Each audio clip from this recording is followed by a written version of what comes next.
miss you, Sharon, but Sharon will be with us all next week when we take the talk to New York City!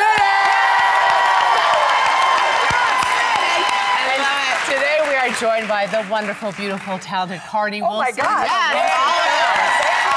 From the reality show, Wilson Phillips still holding on. We always love having you here. I love being here, you know that. All right, let's get started, ladies. Listen to this one. New England Patriots quarterback Tom Brady was the talk of the red carpet at fashion's biggest night, the Met Gala in New York City, for this. Check it out. He debuted a dramatic new hairstyle some people are calling the Pompahawk. Take a closer look at it. Okay. It's part pompadour, part mohawk. First of all, ladies, what do we think of the new do? He looks so ridiculous. I'm so sorry. I think of myself as being pretty adventurous, but it's like greasy and like there's too much gel. He looks like an East German dance hall DJ. It's like, this next track is called Despair. It's 29 minutes of absolute sadness. Everybody dance now. It's the worst. It's the worst. It looks like he slept on his pillow and then just woke up and went, okay, I'm off. Like the dent? Like those little baby ostriches. But I will say I appreciate the effort. Like I applaud when somebody decides to do something fun and cool with their hair. So I'm all for it. Amen. I liked it, and I'll tell you why. Would you have let your husband go out looking like that? Well, that's a different issue. Why do you like it? Why do you like it? Actually, I didn't see it up close. I only saw it in those pictures. And in those pictures, I will say this. Look, is the haircut ridiculous? Absolutely 100%. Can anyone pull it off? Only Tom Brady can pull it off. And the fact that he pulled off an absolutely ridiculous haircut and that he can rock it, it just shows you that he's confident, he is so good looking, even that ridiculous haircut can't make him look bad. Either he's confident and, you know, in his style, or he's lady whipped. It could be one or the other. But maybe he... Oh, you can boo me all you want, ladies. He looks uncomfortable. He looks like a little boy with a suit that's too tight. He's like, I can't wait to wash my hair and put on my sweats Maybe he did it to rebel against her. Maybe he did it. He said, the only thing I have control over is my hair, and I'm gonna wear this whack hairstyle to prove that I'm still a man. But did she help him with that hair? Well, funny you should ask, because some critics, and there are a lot of haters out there, some critics who don't like the hairstyle are actually blaming his supermodel wife, Giselle, assuming she was behind it. So, do you guys control your mate's hairdo? Oh my God, I'm laughing right now because my husband is so funny with his hair. Do you know what the Flowbee is?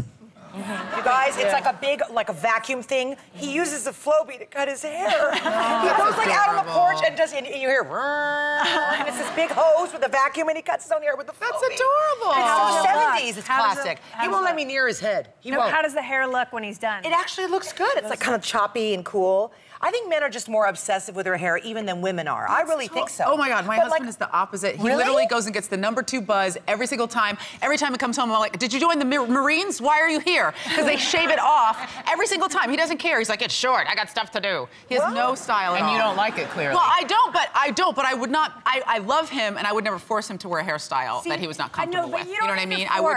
You just subtly control. Right. That's how, I kind of do it quietly, like, would you like to come to my hair appointment? You know? And then, what are you trying to say? And then they're just there. They meet your hairstylist. You form a relationship. You know, even with my kids, I kind of convince them when I like the haircut. I'm like, that's your signature style. You know, you just start piping in.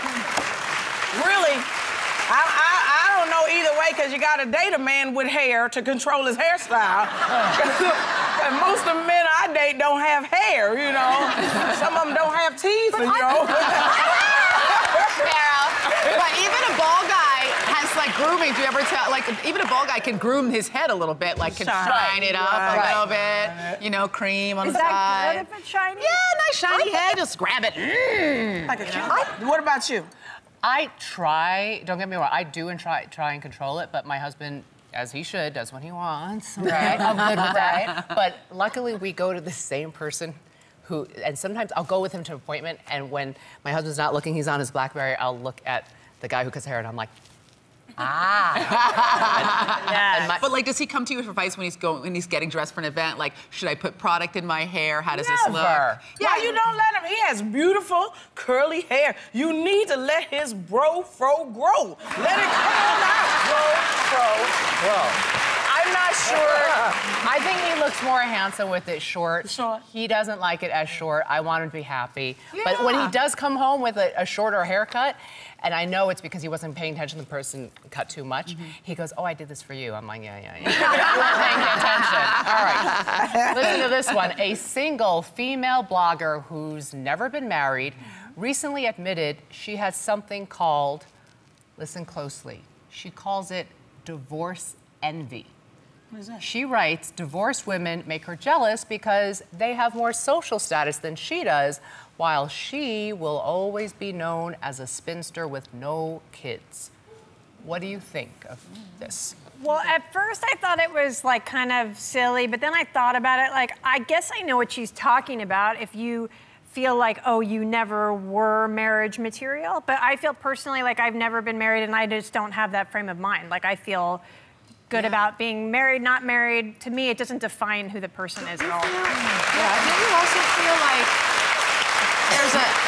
there's like an assumption underlying this idea that like women aren't married because nobody ever picked them? Maybe the women aren't married because they don't want to be married. And there's a sexist attitude that's like women are only happy if someone chooses them as a spouse. You know, and I think never having been married can be better than having been divorced.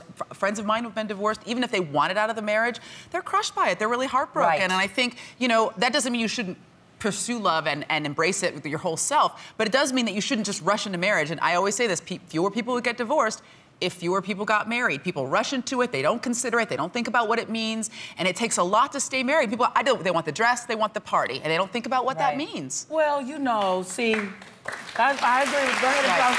I agree with all of that, but as the only person on this table that got the big joker, the sweepstakes, widowhood is much better than being a divorcee or never having been sick. You can milk widowhood all the way to the bank. You know how much free stuff I get? I've been widowed for over 25 years and I love it. People come up and they go, I'm so sorry about the death of your husband. It was a long time ago, but I still get free chicken. I get people feel sad for you. Men, because when you've never been married, men think it's because nobody wants you, just like you said. If you've been divorced, men think, oh, you couldn't keep it together. When you've been widowed, people think, oh, that's some good stuff been simmering like gravy. Yeah.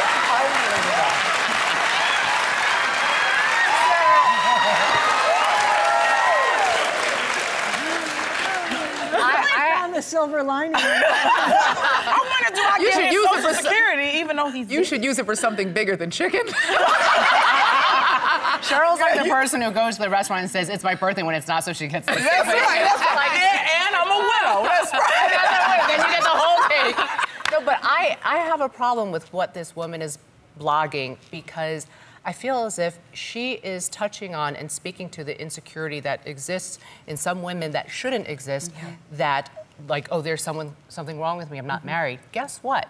If you're married, divorced, single, whatever, you own it, and you have nothing to be ashamed of. Absolutely. You know, there's so many women who are just, It's not always a husband, you know, a husband that makes you who you are, or what you do in this lifetime. If you look at anything outside of yourself for validation, you're in trouble. That's right. And it also underlines, I want you to remember what you were going to say, because I feel like it really underlines the idea that women, you know, men are bachelors, but women are spinsters. Like somehow it's the guy's choice, it's not his choice, it's your choice to live the life you want to lead. Thank you. Yes. And I always say this, you know, I used to think marriage was never for me. I'm obviously married now, but I used to think marriage was not something that was going to be for me.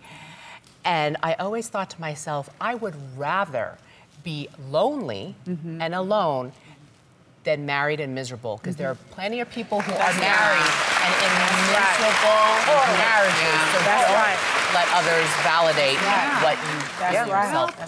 We'll be right back.